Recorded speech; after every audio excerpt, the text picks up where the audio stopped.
many people listening, or many of my students, let's say, mention Irish accent and they mention how difficult it is to hear. And I think it's important to expose yourself to it as a learner because it is, there are many Irish people, of course. It's a very common accent or accents, maybe I should say.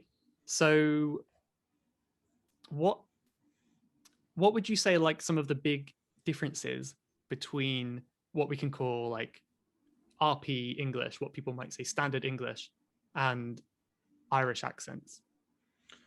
So, I mean, in Ireland, there's like any country in the world, but any language, there's different dialects and there's different accents. And what I mean by dialects, I mean there's different words that we use. And when you go to Ireland, there will be different words compared to, say, England or the US or Australia or somewhere like that. In terms of accents, I mean, yeah, you go to north, you go to south, east, and west. There's all different accents. And I mean, it would be a good challenge for a person to go to, I'd say, rural Ireland, to go there and talk to an elderly person and try to understand their accent, or talk to a farmer. And then after that, go to inner city Dublin, where the accent is completely different and everything. So, I mean, it is different. It's going to be faster in some areas. It's going to be a lot slower in other areas, but similar to anywhere you go. I mean, accents vary. But I would say to students would be, if you want to learn or you want to listen to the Irish accent, just listen, watch some Irish TV shows, listen to Irish radio, for example. They're the best ones. Like any talk show that you can listen to where they get people from around the country just to call in and give their opinions or something. That's the way to really try to identify the Irish accent and the differences. Mm. Yeah. Yeah. So just, yeah, exposure, practice, that kind of stuff. Um, and yeah, I always say to my students as well that it it is difficult for people like me as well. So don't feel bad if you don't quite get it or it's Oh frustrating, yeah. because I'm a very kind of sheltered Southern English boy, I guess, or not boy anymore. But even if I just go to Manchester, north of England or something like that, I sometimes have a hard time understanding people. So I always think it's important to put out there that just because you don't understand completely doesn't mean you're like a bad Oh my English God, a learner, does hundred it? percent. I mean, like, there's times that, like, if I was talking to someone from, like I mentioned, like a rural Irish farmer, I would have to be listening so attentively because it's like, it sounds like a different language at times, and the grammar structure will be completely different to someone from the city, for example. It is going to be different, and we use a lot of idioms, a lot of expressions and stuff, and they're things that you won't understand, but you'll get the gist of it. But Mm-hmm. I would never say like be upset because you don't understand the accent, because like let me tell you that if an American goes to Ireland, they will have a hard time keeping up with a conversation. Even Canadians here, like if myself and my girlfriend are talking, or myself and like one or two of my other Irish friends are talking in a natural pace that we always talk, we would look over at our Canadian friends and be like, I don't understand what you guys are talking about. They don't get the conversation, because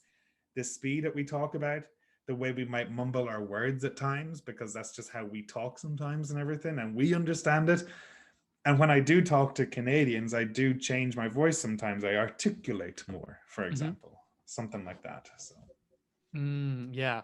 What I love, and I find it really funny, is I see it a lot on like American TV shows where there's like a English guy or it could be Irish guy or something like that, and they have to put subtitles underneath because Americans wouldn't understand. But oh my God, absolutely. But then it would be the same for us going to Southern America or yeah, somewhere yeah, like that. Like I wouldn't get what they're saying at all. yeah.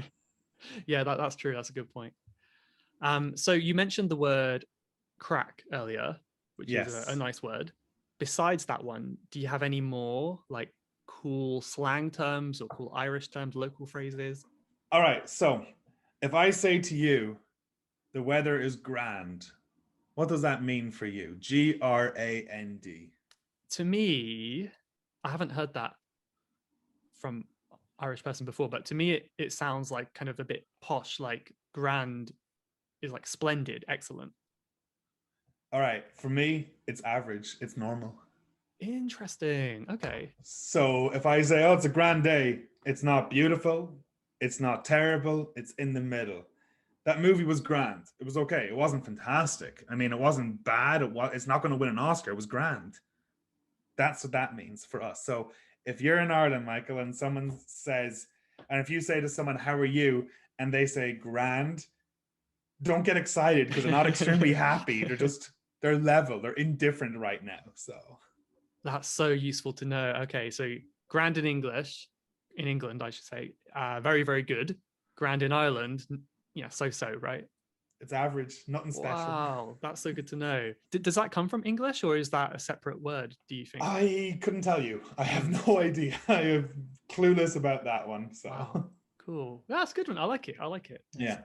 Another one would be this is a funny one actually that a guy was just home in Ireland recently and we were talking about languages and different ways to say things.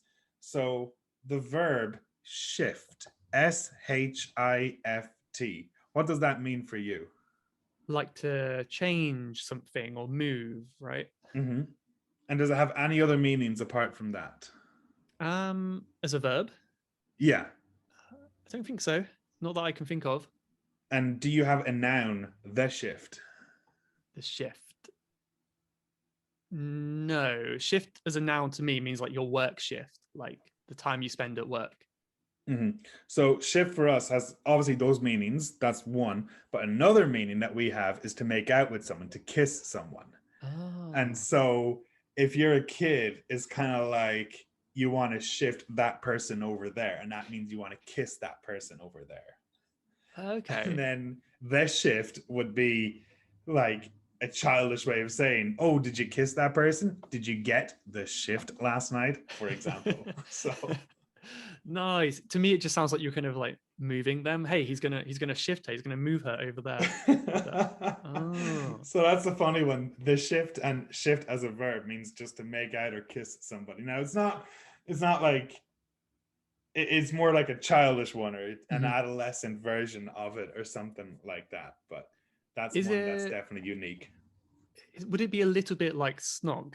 Like snog Yeah. is not something that adults would really say. I think, right? The Yeah, we same wouldn't. meaning. Yeah, and snog would definitely be the British version. And if someone says snog in Ireland, everyone's gonna be like, "What are you saying that Oh, for? okay. A So that shift?" okay, that's not international English then. No, Okay. no. It's Snog is not. a very, very British term. See, it's hard to know. Some people ask me like, is that a British word? And I don't really know. I haven't ever been to another English speaking country before. So Because I in the really should. US, they'd say make out. In Ireland, we'd say shift or to kiss or something like that. There's different variations around the country. And in England, it's always been known as a snog. So, Okay. So anyone who is single and traveling to our countries, those are good words to know. yes, indeed. Use them carefully.